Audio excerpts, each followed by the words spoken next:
Assalamualaikum warahmatullahi wabarakatuh. Waalaikumsalam warahmatullahi wabarakatuh. Alhamdulillahirabbil alamin wassalatu wassalamu ala asyrofil anbiya'i wal mursalin sayyidina wa maulana Muhammadin wa ala alihi wa sahbihi ajma'in. Amma ba'd, ayyuhal ikhwa wal akhwat, a'azzani wa a'azzakumullah. Saudara-saudariku yang semoga dimuliakan oleh Allah. Seperti biasa di malam Sabtu kita mengkaji tafsir Al-Quran menggunakan kitab tafsir Jalalain karya Imam Jalaluddin Asyuti dan Jalaluddin Al-Mahalli. Nah, pada pertemuan sebelumnya kita sudah sampai ke masih di surat At-Tahrim, kita sudah sampai ayat ke-8. Ya, tidak ya? Sudah mulai masuk ayat 8, sudah selesai di ayat 8. Jadi pembahasan, kesimpulan dari pembahasan sebelumnya, bahwasanya Allah Subhanahu wa taala menyuruh kita untuk menjaga diri kita dan keluarga kita dari neraka. Bagaimana cara menjaga keluarga dari neraka? Mengajar agama. Ya, diarahkan agar menaati Allah. Makanya kalau kata Imam Ali bin Abi Thalib, alimuhum al-khair. Ajarilah, bukan alimuhum adibuhum. Ajarilah keluarga kalian ilmu dan didiklah mereka. Jadi kita semua kepala keluarga wajib mengajari dan mendidik keluarga kita. Wajib di sini artinya kalau dikerjakan dapat pahala, ditinggalkan dosa. Ya. Jadi suami wajib mengajari istrinya, anaknya dalam masalah urusan agama. Dia harus istrinya tidak boleh dalam keadaan tidak tahu bagaimana tata cara sholat, tata cara wudhu, akidah yang benar, akhlak yang baik. Ini kewajiban suami. Jadi suami tugasnya bukan cuma cari nafkah, ngasih makan, selesai. Nah, dia wajib juga mengajari anak dan istrinya. Cuma timbul pertanyaan, bagaimana saya mengajari anak istri sedangkan ilmu saya saja pas-pasan. Nah, kalau memang kondisinya begitu, maka suami wajib mencarikan guru untuk anak istrinya. Wajib ini Bapak ya. Kalau tidak mencarikan, suami jatuh dalam dosa. Karena wajib ini. Jagalah diri kalian dan keluarga kalian dari neraka, yaitu ajarilah mereka dan didiklah mereka. Kata Ali bin Abi Thalib. Kalau istrinya lebih pintar itu, Oh bagus, alhamdulillah. Jadi suami bisa belajar sama istri. Bagus. Carilah yang seperti itu. Kalau bisa begitu ya, kita dapat istri yang lebih ini bagus. Bagus. Ya. Tapi ada juga suami yang modelnya pengen punya tampak lebih pintar daripada istri. Makanya ada dosen cerita, ini dosen saya yang orang Yaman, pernah cerita di kelas, ada temannya orang Yaman, saya pengen nikah dengan seorang wanita yang kalau saya membaca kitab yang tipis, seakan-akan saya baca kitab yang tinggi. Kalau kitabnya tipis, kitab yang mudah, apa salah? Karena apa?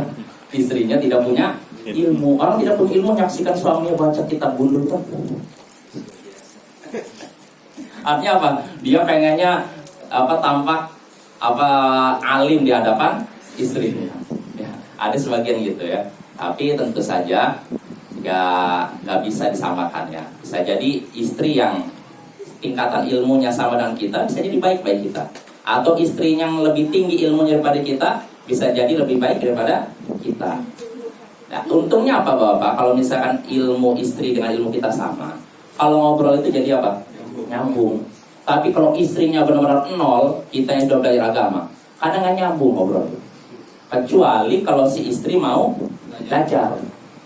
Ini itu apa-apa Bapak. Tapi kalau istrinya nggak mau belajar, kita ngomong masalah agama nggak nyambung. Akhirnya saya bete di rumah saya. Jadi saya keluar lah sama teman-teman. Nah, ini keliru juga ya. Kalau bisa kita berusaha semaksimal mungkin mengarahkan istri kita untuk cinta ilmu. Ya. Kalau seorang sudah cinta ilmu, itu ada tanda kebaikan pada diri. Dalam hadis yang sahih dalam Sahih Bukhari, Nabi SAW sabda, "Man yuridillahu bi khairan yufaqihuhu fiddin." Siapa yang Allah kehendaki kebaikan pada dirinya, maka Allah akan jadikan dia paham akan agama. Maka Bapak-bapak, kalau kita paham akan agama, berarti itu tanda bahwa Allah menginginkan kebaikan pada diri kita. Tapi kalau kita tidak paham atau tidak mau paham akan agama, berarti itu tanda bahwa Allah tidak menginginkan kebaikan untuk kita. Naudzubillah min dzalik. Yang sampai segitu ya. Kalau kita bukan orang yang mencurahkan waktu kita untuk ilmu, mungkin setiap hari atau minimal seminggu sekali. Atau kalau memang kita tidak terjun seminggu sekali, minimal ada dalam hati kita cinta sama orang yang belajar. Ya, jadi itu minimal paling kecil ya. Karena kalau sudah lebih rendah daripada itu, wah itu lebih bahaya lagi. Jadi ketika seorang cinta ilmu, minimal cinta dengan orang yang belajar. Saya memang nggak bisa seperti dia, tapi saya senang lihat orang belajar. Itu ada tanda-tanda kebaikan. Ya, hendaknya begitu suami ya. Jadi kita sebagai suami perhatian sama anak istri kita, jangan biarkan terlantar. Kadang ada orang tua yang perhatian sekali sama anaknya, nanti anak saya SMP-nya di mana, SMA-nya di mana, kuliahnya di mana, nanti kerjanya apa. Mikirnya orientasinya dunia saja, nggak mikir orientasi akhirat. Padahal anggap seorang anak gelarnya S3 atau S4 sekalipun, apakah bisa menyelamatkan dari siksa Allah? Nggak ada, nggak bisa kayak gitu ya. Gelar itu nggak ada manfaatnya di sisi Allah ya. Gelar itu nggak ada manfaatnya ya, kecuali kalau seorang menggunakan gelarnya untuk dakwah, untuk mencari kebaikan, maka itu berpahala. Tapi kalau dengan semata-mata gelar kita ingin menyelamatkan kita dari siksa Allah, nggak bisa Bapak ya.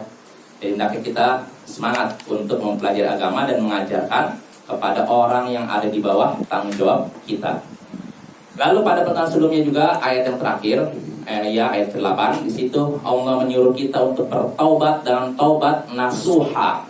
Taubat nasuha artinya taubat yang tulus sungguh-sungguh. Dan seseorang tidak dikatakan bertaubat kecuali dengan 3 syarat. Pertama apa? Meninggalkan dosa yang sudah kita lakukan. Kalau dosanya dengan meninggalkan perintah, contohnya meninggalkan sholat, berarti taubatnya dengan apa? Mengerjakan sholat ya. Kalau dosanya dengan mengerjakan larangan, berarti cara taubatnya tinggalkan larangan ya. Ini pertama, hentikan dosanya. Kedua, an yandama ala fi'liha, kata Imam An-Nawawi, menyesali perbuatan yang sudah dilakukan. Seorang dulu mungkin terjerumus dalam judi, lalu setelah itu dia bertobat, hentikan judinya. Setelah itu sesali, kenapa saya harus judi? Ini kan dosa besar. Sesali dalam hati. Ini harus ada penyesalan. Tapi kalau seorang meninggalkan maksiat dalam keadaan tidak menyesal, sah tobatnya? Enggak sempurna. Bukan nggak sempurna, sah tobatnya. Bukan tobat namanya ya. Karena bosan. Iya. Lalu ketiga, an ya'zima alla ya'uda ilaiha, yaitu bertekad untuk tidak mengulangi lagi. Jadi setelah dia tinggalkan judi contohnya, dia menyesali, oh kenapa saya berjudi? Nah, hendaknya ada dalam hatinya keinginan untuk tidak mengulangi lagi. Tekad kuat, saya tidak akan mengulangi lagi. Nah, kalau ini sudah terpenuhi, maka taubatnya dianggap sah. Kalaupun nanti terjatuh lagi, taubat sebelumnya sudah sah, tinggal taubat lagi aja. Jadi orang muslim yang baik bukan orang yang tidak punya dosa ya, tapi seorang muslim yang baik adalah orang yang ketika terjatuh dalam dosa, dia segera taubat, tidak terus-menerus dalam dosa. Maka bukan aib bapak-bapak, kita semua mungkin dulu sebelum mengenal sunnah istilahnya, kita banyak terjatuh dalam maksiat, ya kan? Terjatuh dalam perbuatan dosa, dalam istilahnya hidup dunia kelam. Maka ini bukan aib. Yang penting sisa umur kita inilah gunakan untuk menutupi kesalahan kita di masa lalu. Ya. Jangan sampai kita terus tunda. Karena kalau kita nunda-nunda tobat, akhirnya bisa jadi perbuatan maksiat itu jadi permanen pada diri kita. Hati-hati, naudzubillah min dzalik. Ya, ini ayat yang ke-8 ya, perintah untuk bertobat dengan taubatan nasuha, dan bahwasanya di sini Allah sebutkan pahalanya atau balasannya kalau kita bertobat dengan taubatan nasuha. Pertama, Allah akan menghapus kesalahan kita, lalu memasukkan kita ke dalam surga yang mengalir di bawahnya sungai-sungai. Yaitu hari ketika Allah tidak menghinakan Nabi dan orang-orang beriman yang bersamanya. Ya, hari ketika Allah tidak menghinakan Nabi dan orang-orang bersamanya. Hari kapan itu? Hari pembalasan nanti ya. Nuruhum yas'a baina aydihim wa bi aymanihim. Dan ketika itu cahaya terpancar dari hadapan mereka dan dari sebelah kanan mereka. Mereka pun berdoa, Rabbana, wahai Tuhan kami, atmim lana, sempurnakanlah cahaya kami, waghfir lana, dan ampunilah kami, innaka ala kulli syai'in qadir. Sesungguhnya engkau maha kuasa atas segala sesuatu. Cahaya akan terpancar di depan dan di kanan. Kapan ini? Ketika pembahasan ketika di Sirat, ketika kita mau nyebrang Sirat itu jembatan yang terbentang di atas neraka dan di ujungnya surga. Jadi Sirat itu tipis ya. Ketika itu seseorang akan melewati Sirat sesuai amalannya. Yang amalannya banyak maka cepat. Maka disebut dalam hadis kamaril bar. Ada yang seperti kilat. Lalu ada yang kamaril rih, seperti hembusan angin. Lalu ada juga kamaril tayr, seperti terbangnya burung. Lalu ada juga yang lari, dan ada juga yang berjalan, dan ada juga yang merangkak. Kenapa bisa merangkak? Ya, karena itulah amal yang mungkin pas-pasan dia. Lalu kata Nabi, itu dalam hadis sahih sebagai Riyadhus Shalihin juga, famakdushun najin, dan di dekat Sirat ada kalalib. Ini sejenis kait ya, kait yang siap menyambar siapapun orang yang Allah perintahkan untuk disambar. Ya. Jadi kalau kena sambar ini berarti jatuh ke bawah kan. Lalu kata Nabi famakdushun najin, ketika itu yang melewati Sirat ada yang terkena kait tersebut tapi cuma robek gitu aja, lewat. Maka dia najin kata Nabi. Dia akan selamat. Wa makdusun finnar, tapi yang terkena kait tersebut lalu terpelanting, berarti dia di neraka. Ya. Ma'udzubillah min dzalik. Ya, sedangkan ketika itu disebut dengan hadis Nabi yukum qaimun 'ala sirat. Sedangkan Nabi ketika itu berdiri di ujung sirat sambil berkata, Rabbi salim salim, wahai Tuhanku selamatkan, selamatkan. Jadi setiap hambanya mau lewat, setiap umatnya mau lewati sirat, Nabi berdoa, ya Allah selamatkan, selamatkan. Terus begitu. Ini tanda menunjukkan apa? Cinta dan sayangnya Nabi kita sallallahu alaihi wasallam. Nanti Ustaz cuma umat Nabi Muhammad yang bakal meneliti sirat. Nah, itu ada perbedaan pendapat di antara ulama. Sepertinya kalau dari lahir hadisnya begitu. Orang kafir nggak lewat sirat. Jadi yang cerita yang kecebur neraka itu selama-lamanya? Enggak mesti. Kan bukan itu. Iya. Jadi yang namanya pelaku maksiat, Bapak ini sudah sering kita sebutkan, pelaku maksiat, pelaku dosa besar menurut Ahlus Sunnah wal Jamaah, dia ini ketika mati diancam di bawah kehendak Allah. Bisa jadi Allah ampuni dalam keadaan belum bertobat. Ya contohnya beginilah, kita nyaksikan ada seorang pemabuk, pencuri, pezina, pembunuh, sudah melakukan semua perbuatan tersebut, tiba-tiba dia mati, overdosis misalnya, minum overdosis, dalam keadaan belum bertobat. Pertanyaannya, apakah dia di neraka? Di surga? Belum tentu juga. Kenapa? Karena ada menurut keyakinan Ahlussunnah wal Jamaah pelaku dosa besar di bawah kehendak Allah. Bisa jadi Allah ampuni dalam keadaan belum bertobat, bayangkan. Karena sayangnya Allah diampuni langsung masuk surga. Dan ada kemungkinan Allah tidak ngampuni dia. Artinya dia disiksa di neraka, dicuci. Sampai satu saat Allah keluarkan, lalu dimasukkan ke surga. Nah ini, jadi pelaku dosa besar tidak kafir dan tidak selama-lamanya di neraka. Ini keyakinan Ahlussunnah wal Jamaah yang perlu kita ulang-ulang, Bapak ya. Jadi kita bukan orang yang mudah memvonis neraka bagi orang kafir, nggak boleh.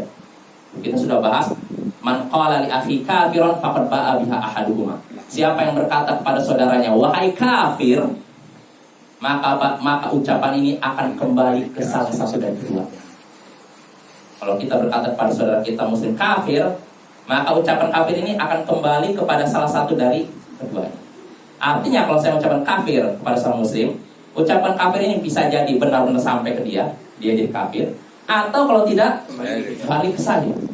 Naudzubillah min dzalik. Maka jangan sembarangan mengkafirkan seorang muslim, itu dosa yang sangat besar ya, dan itu sikap yang lancang kepada Allah. Begitu juga memvonis seorang masuk neraka. Wah, nggak boleh. Itu dosa besar. Kita sudah singgung bagaimana seorang ahli ibadah Bani Israel masuk neraka gara-gara melihat pelaku maksiat, lalu dia berkata apa? Allah tidak akan mengampunimu dan tidak akan masukkan ke surga. Gara-gara ucapan ini akhirnya dia dicampakkan ke neraka. Pelaku maksiatnya malah masuk ke surga. Maka bapak-bapak nggak boleh kita lancang memvonis seorang kafir surga neraka. Itu bukan urusan kita. Itu urusan Allah Subhanahu Wa Taala. Tugas kita kalau memang menyaksikan maksiat, katakan itu maksiat. Adapun pelakunya surga atau neraka bukan urusan kita. Jelas bapak-bapak ya. Ini sering kita singgung. Nah, terus bagaimana pertanyaan Pak Sunari tadi, kalau orang yang melewati sirat lalu terkena ini kaitan apa? Tadi apa namanya? Kait ya, kait lalu masuk ke dalam neraka. Ya kalau dia umat Nabi Muhammad tentu saja tidak akan selama-lamanya. Ya, seorang muslim separah apapun dosanya, dia tidak akan selama-lamanya di neraka. Suatu saat dia akan keluar. Ya. Termasuk orang yang bunuh diri. Pokoknya selain pelaku dosa selain syirik dan kekafiran, dia tidak akan kekal di neraka. Terus apapun, bunuh diri kah atau apa sebenarnya. Nah, jadi kita nggak bisa menyatakan seorang muslim masuk neraka selama-lamanya. Ya, ini keyakinan Khawarij bapak ya. Jadi sering kita singgung orang Khawarij menyaksikan pelaku dosa besar atau mereka kafir. Terus gimana nanti di akhiratnya? Di neraka. Sebentar atau selama-lamanya? Selama-lamanya.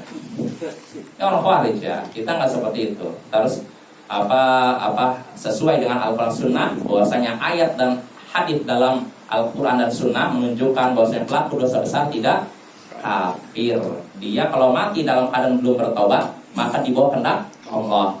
Jika Allah mau dia diampuni, padahal belum taubat nih, langsung masuk surga. Dan kalau Allah mau dia tidak diampuni tapi disiksa, tapi tidak selama-lamanya.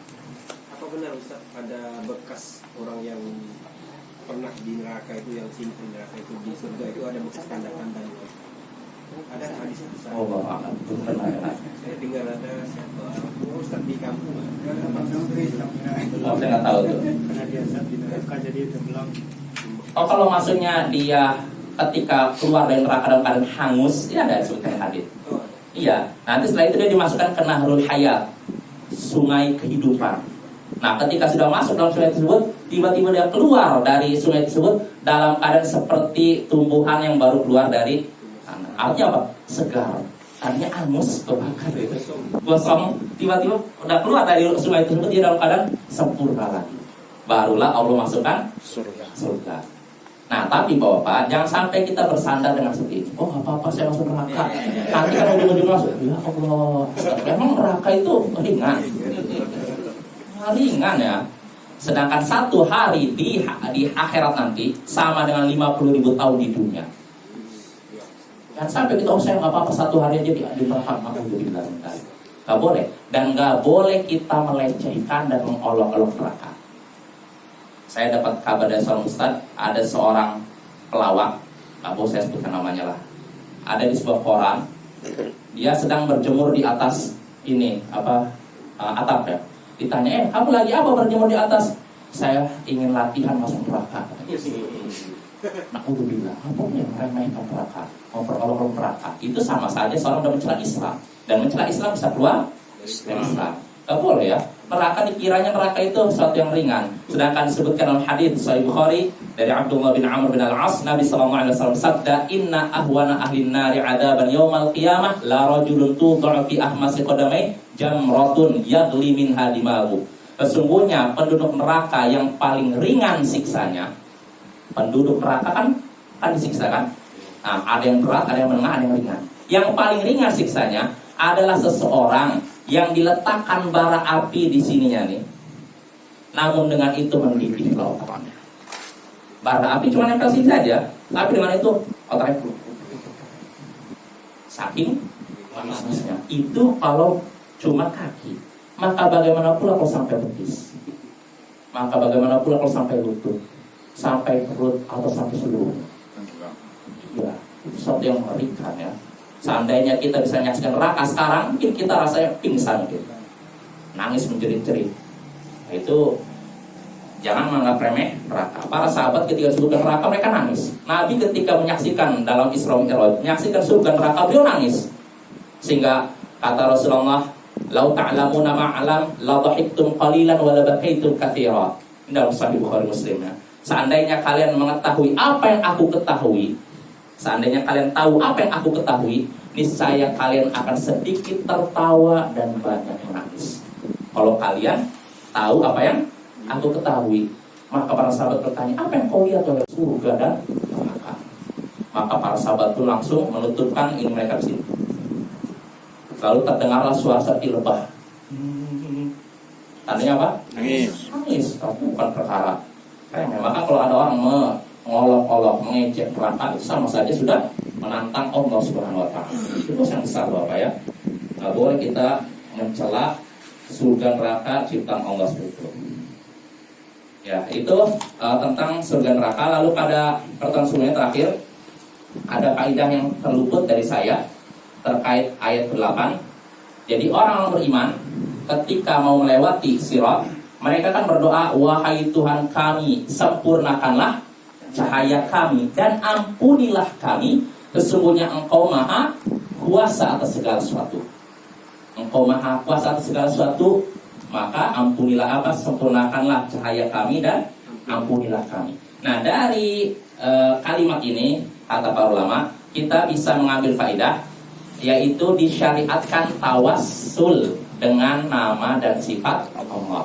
Tawassul itu artinya mendekatkan diri kepada Allah lewat apa? Contohnya namanya, sifatnya, atau amal soleh. Dan ini termasuk tawassul yang diperbolehkan. Tawassul dengan nama seperti tadi. Ya, contohnya misalkan apa? Ya, kalau kita misalkan mau tawassul, mendekatkan diri kepada Allah dengan namanya, dengan nama dan sifatnya. Seperti misalkan kita berdoa mirip dengan ini, Ya Aziz Ya Ghaffar, atau Ya Ghaffar Ighfirli, wahai yang maha pengampun, ampunilah aku. Nah, itu bisa. Atau seperti doa Sayyidul Istighfar. Nah, itu kan sebutkan sifat-sifat Allah kan. Allahumma anta rabbi, wahai ya Allah, Engkau adalah Tuhanku. Saya tahu apa? La ilaha illa anta, tidak ada yang berhak sembah kecuali dirimu. Sebutkan. Sudah disebutkan sifat Allah, disebutkan juga pengesaan terhadap Allah. Saya tahu apa? Ana abduk wa ana apa? Ana abduk. Ana abduka wa ana ala ahdika. Sesungguhnya aku adalah hambamu dan aku terikat dengan perjanjian denganmu. Terus apa? Selanjutnya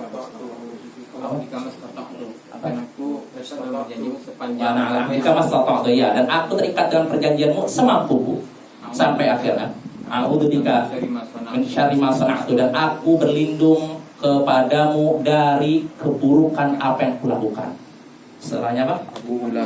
Abu ulaka bi ni'matika alai, aku kembali kepadamu dengan membawa nikmatmu kepadaku. Wa abu bidzanbi, dan aku kembali kepadamu dengan membawa dosaku. Lihat tuh, disebutkan semua pujian untuk Allah, sifat-sifat Allah. Setelah itu apa? Faghfirli, ampunilah aku. Ini namanya tawassul juga Bapak. Jadi kita memuji. Makanya ini doa yang sangat agung. Hendaknya kita hafal ya. Hafalkan. Ini kan ada dalam zikir pagi petang. Ini fainahu la yaghfiru dzunuba illa anta, ya. Sesungguhnya tidak ada yang bisa mengampuni kecuali Dia. Ini juga yang menunjukkan sifat Allah kan? Ya kan? Nah, ini contohnya seperti ini. Sempurnakanlah cahaya kami, ampunilah kami, sesungguhnya Engkau maha kuasa segala sesuatu. Nah, itu kita bisa tawasul dengan nama sifat Allah atau dengan amal soleh. Ini termasuk yang diperbolehkan dan disyariatkan. Seperti kisah 3 orang yang terjebak di dalam gua. Orang ini terjebak, 3 orang terjebak dalam gua. Mereka melakukan perjalanan sampai ke kemalaman. Udah malam hari, mereka pun berlindung dalam gua. Tiba-tiba jatuhlah batu dari atas gua, lalu menutup pintu gua. Maka mereka bilang, gimana nih? Mau didorong gak kuat, batunya besar. Maka mereka pun berkata, innahu la yunjikum min hadhihi sakhra illa an tad'ullaha bisalih a'malikum. Sesungguhnya tidak ada yang bisa menyelamatkan kalian dari batu ini kecuali kalau kalian berdoa kepada Allah sambil menyebutkan amal soleh yang pernah kalian lakukan. Maka berdoalah satu persatu. Yang pertama doanya itu doa tentang apa? Anak yang berbakti pada orang tuanya. Allahumma kana li abawan syaikhan kabiran. Ya Allah, sesungguhnya aku memiliki kedua orang tua yang sudah tua renta. Wa kuntu la atbi'u qablahuma ahlan wala malan. Dan aku tidak pernah mendahulukan susu kepada siapapun sebelum memberikan kepada keduanya. Dia menyebutkan amal solehnya. Suatu hari dia pergi cari rumput untuk ininya, hewannya. Ternyata ke malaman dan dia dapati orang tuanya sudah tidur. Gimana nih? Dia udah merah susu tapi orang masih tidur. Mau dibangunkan? Kasihan. Tapi kalau tunggu terus nggak jelas ininya. Akhirnya dia tunggu terus dalam keadaan ininya masih tidur. Tunggu orang tuanya bangun dalam keadaan dipegang ininya, minumannya apa, gelasnya itu, sampai terbit fajar. Hatta barakal fajr. Wasibiyati yatadawna 'inda qadami. Dalam keadaan ketika itu anak-anakku nangis di kakiku. Maksudnya apa nangis kenapa? Lapar, mereka juga ingin minum susu, tapi dia pengen dahulukan orang tuanya. Akhirnya pastai qadha, keduanya pun bangun. Fasyariba wabu qahuma. Lalu aku pun menyerahkan susu tersebut, lalu mereka pun meminum susu tersebut. Allahumma in kuntu fa'altu dzalika ibtigha'a wajhik. Orang inilah berdoa, ya Allah, jika aku melakukan demikian karena mengharapkan wajahmu, fafarrij 'anna ma nahnu fi. Maka selamatkanlah kami dari batu yang menghalangi pintu ini. Fan farajat syai'an la yastati'una al-khuruj minhu. La yastati'una al-khuruj minhu. Akhirnya batu itu bergerak dikit, tapi mereka tidak bisa keluar. Ini orang pertama. Lalu orang kedua berdoa, Allahumma ka innahu kanat li binatu ammi kanat ahabban nas ilai. Ya Allah, sungguhnya aku punya sepupu, anak paman, dan dia orang yang paling aku cintai. Dan berarti disebutkan kuntu uhibbuha ka asyaddi ma yuhibbur rijalun nisa. Aku mencintainya sebagaimana seorang pria sangat mencintai seorang wanita. Fa'aradtuha 'ala nafsiha. Lalu aku pun menginginkan dirinya. Famtana'at minni. Namun dia menolak. Hatta alamat biha sanatun nasinin ja'atni. Hingga ketika si wanita ini, sepupunya ini, mengalami krisis moneter. Artinya apa? Kesulitan dari sisi ekonomi. Dia pun datang kepadaku. Fa'ataituha.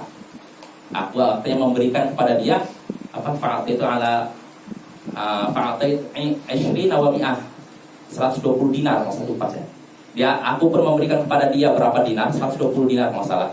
Ala tukhalli baini wa baina nafsiha. Dengan syarat dia mengizinkan aku berduaan dengannya.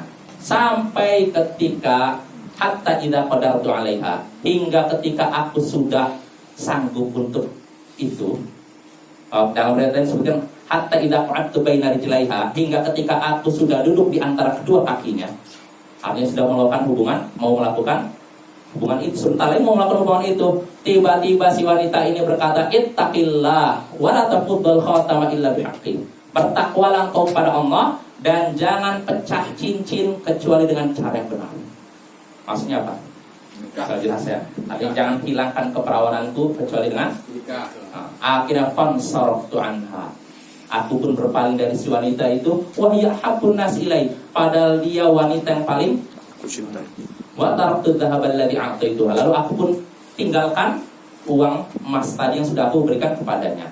Lalu orang kedua ini berdoa, Allahumma in kuntu fa'altu dzalika ibtigha'a wajhik fafruj 'anna ma nahnu fi. Ya Allah, jika aku melakukan perbuatan demikian karena mengharapkan wajahmu, maka selamatkanlah kami dari batu yang menghalangi kami ini.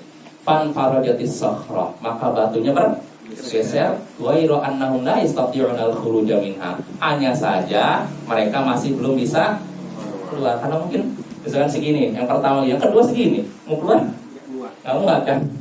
Nah, baru orang ketiga berdoa. Allahumma inistajartu ujara. Ya Allah, sesungguhnya aku pernah mempekerjakan beberapa orang pekerja. Wa a'taitum ajrahum.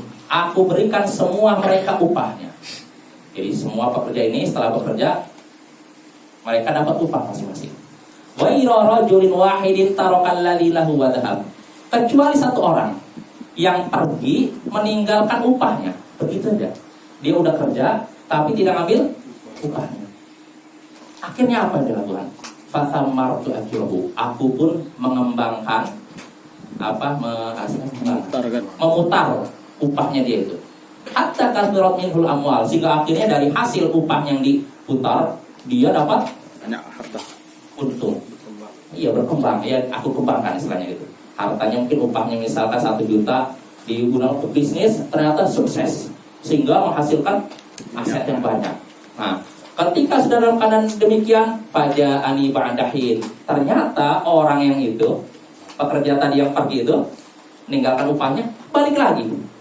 Faqal, lalu orang itu berkata, ya Abdullah, addi ilayya ajri, wahai hamba Allah, tunaikanlah upahku, berikan upahku. Maka kata apa? Kata si bos ini, kullu ma taroni ajr, nal ibil wal ghanam marrafid. Semua yang kau lihat ini.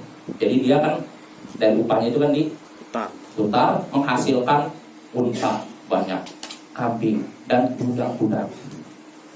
Nah, kata si pemilik ini, si bos ini, semua yang kau lihat ini, unta, kambing, budak, ini milik kamu. Si pekerja ini ngerasa apa kira-kira? Ya Abdullah, la tastahzibi. Wahai hamba Allah, jangan kamu mengejek saya.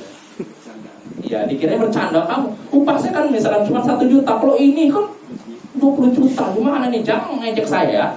Maka kata si bos ini, adalah astahzi'u bik. Aku tidak mengejekmu. Ini serius nih. Ini milik kamu semua. Fa'akhadahu kullahu. Akhirnya si pekerja ini mengambil semua kekayaan tadi. Falam yatruk minu syai'an. Diambil semua dan tidak disisakan sedikit pun. Maka setelah itu si bos ini berdoa. Kan dia di dalam gua kan, Allahumma in kuntu fa'altu dzalika ibtigha'a wajhik. Ya Allah, jika aku melakukan demikian karena mengharapkan wajahmu, fafruj 'anna ma nahnu fi. Maka selamatkanlah kami dari batu yang menghalangi kami ini. Fan farajatis syai'an fan farajatis sakrah fa kharaju yamshun. Akhirnya batu ini bergeser lagi, lalu mereka pun bisa keluar. Nah, ini sampai dalam solid. Adakah yang membahas hadis itu kalau yang bos tadi itu membayar sebanyak upah yang waktu itu saja, apakah boleh? Pernah pembahasan? Nah, sebenarnya si bos itu cuma memberikan upah yang asli. Lebih. Iya, tapi kalau dia kan murah hati. Berarti kan kalau dia beri upah sebanyak yang seharusnya waktu itu, kan dia Nah, iya, nggak dosa. Tapi ya makanya dia kan bukan cuma amanah, tapi dia bermurah hati. Bayangkan yang sebenarnya ini bisa aja milik dia, tapi nggak mau buat ininya pekerjaannya. Ya, berarti kalau dia beri sebanyak itu, belum tentu Allah tolong. Ya itulah. Ya.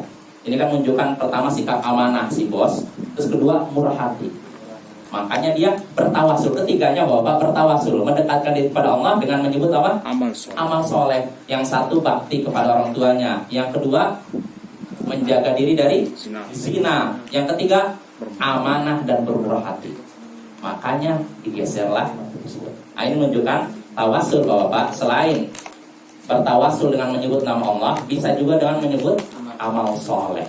Lalu yang ketiga, tawasul yang diperbolehkan, yaitu dengan mendatangi orang soleh yang masih hidup, yang masih hidup, lalu meminta didoakan.